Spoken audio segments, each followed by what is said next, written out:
phenomena in West Africa. Well, let me stay West Africa, but say something else. You know, there will be I think somebody mentioned this earlier, there will be elections in Senegal later this month, presidential elections. Now, what had happened in Senegal was that over the last 2 years or so, the most popular person in terms of the opposition had got into trouble, got arrested and charged and so on. In the end, I think he got charged for something, found guilty on the charge of corrupting the youth, something like that.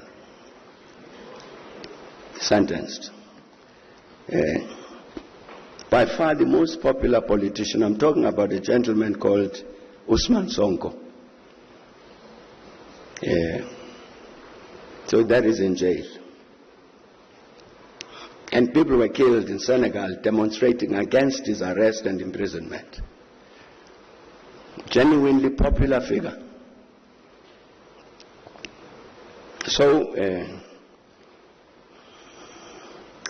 because of this concern about democracy on the continent, and Senegal stands out on the continent as one of the few countries on the continent which has never had a military coup. Since independence in 1960, there's never been a coup there. You'd have elections and then the incumbent parties lose elections and new ones take over.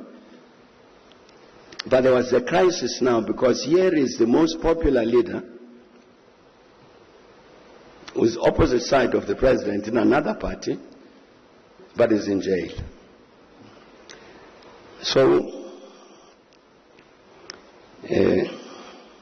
So we engaged with President Macky Sall to say, but President,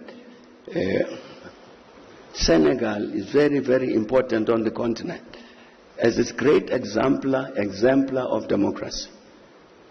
It illustrates very, very firmly, very conclusively that we as Africans know how to manage democratic systems.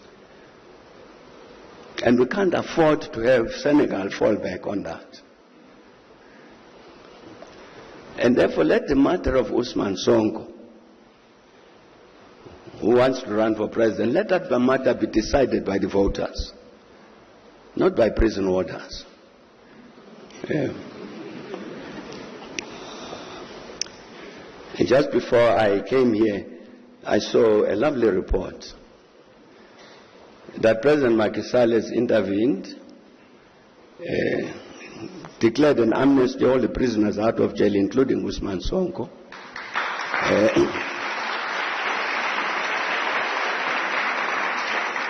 and pardoned various charges, as a result of which Ousmane Sonko is running for president.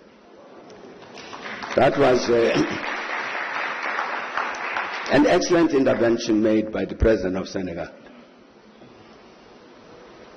Precisely to say it's a responsibility of the Senegalese or the rest of us to defend this democracy, particularly, you raised quite correctly, in the context of the military takeovers that have been taking place, particularly in West Africa.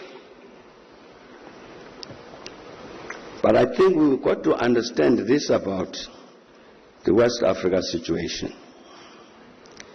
You know, a few years back, you remember we had to work with Côte d'Ivoire, the Ivory Coast, Côte d'Ivoire, to help them to get sorted out.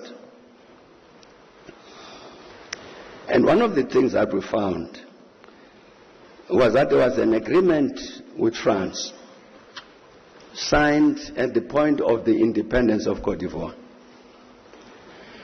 that France would maintain a military barracks in Abidjan, the capital. And the commander of the French troops,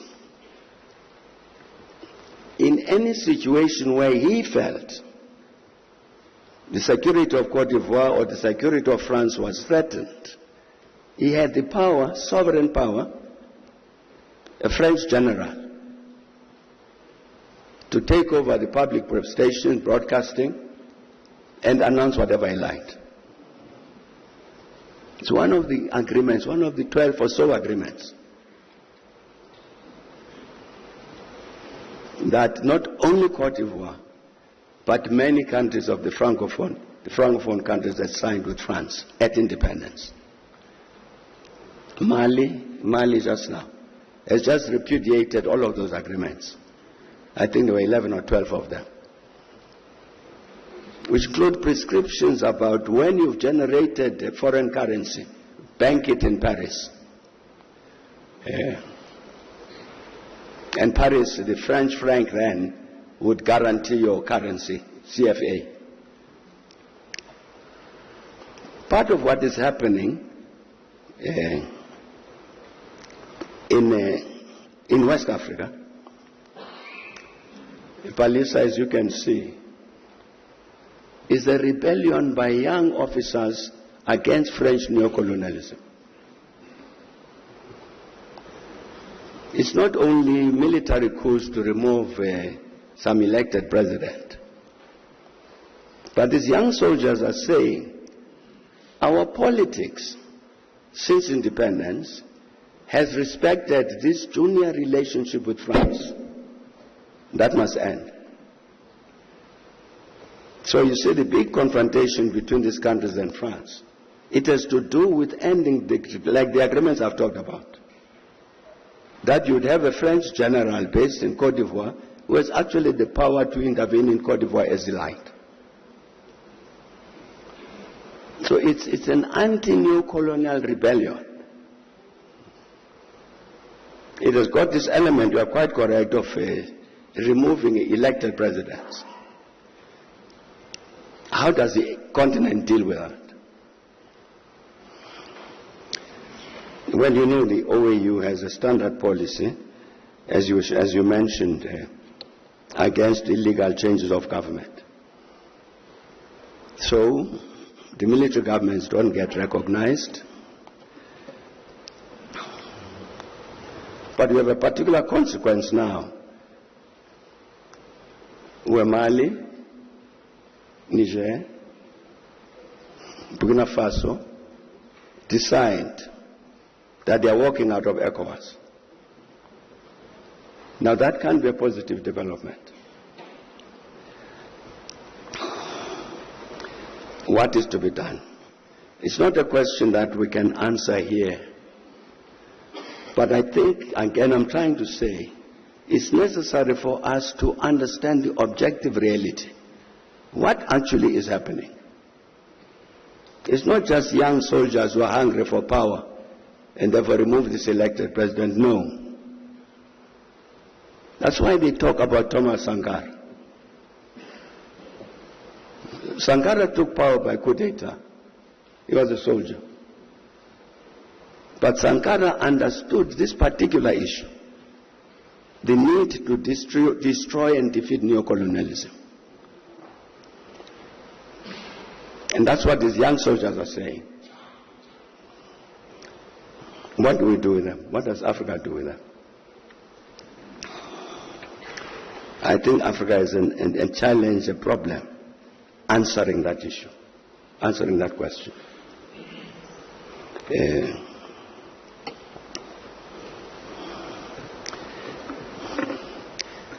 Again, you see, with regard to these issues of our need properly to understand what are we dealing with. It relates, for instance, to the matter you mentioned, Palisa, of the situation in the eastern part of the Democratic Republic of Congo. That conflict. I'll repeat myself what I've said publicly. That the Congo, like all of us, we inherited colonial boundaries. And when the colonialists drew up the boundaries of the Democratic Republic of Congo, they included in the eastern parts of the Congo populations that were Rwanda speaking. These are Congolese in terms of those colonial borders. But the problem for us and problem for the Congolese is that certainly even during the days of Mobutu, they did not want to recognize the Rwandese who were Congolese as Congolese.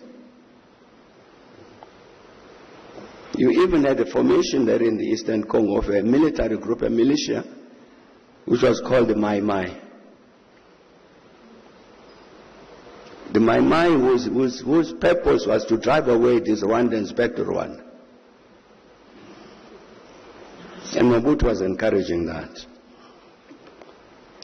That problem persists to this day. As you know, in the Congo, the DRC is a very big country.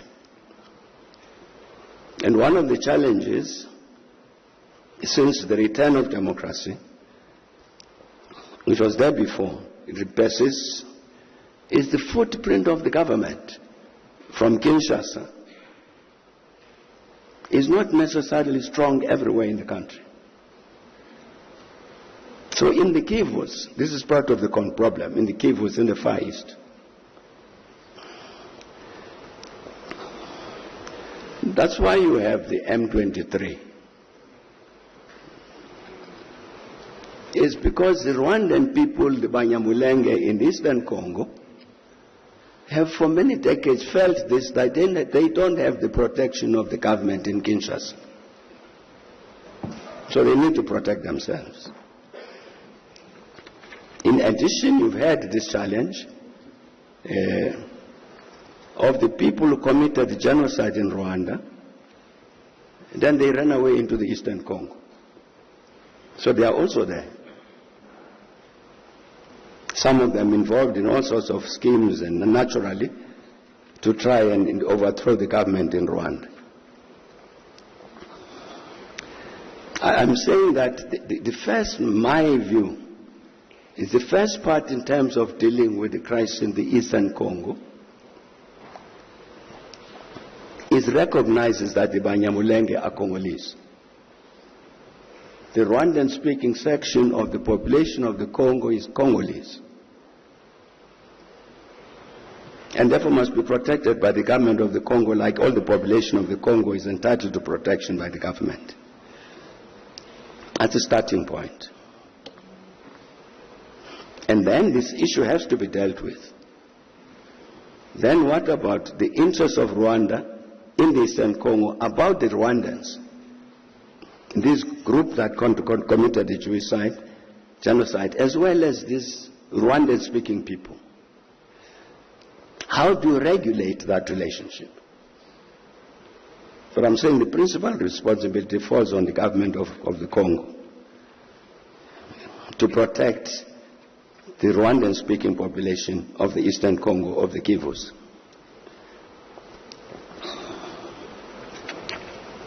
I think an understanding of those issues, why the coup d'etat in West Africa, why this commotion in the Congo, we must, fortunately we are, as members of this particular school, as it was explained, we must be the first ones to understand the objective reality.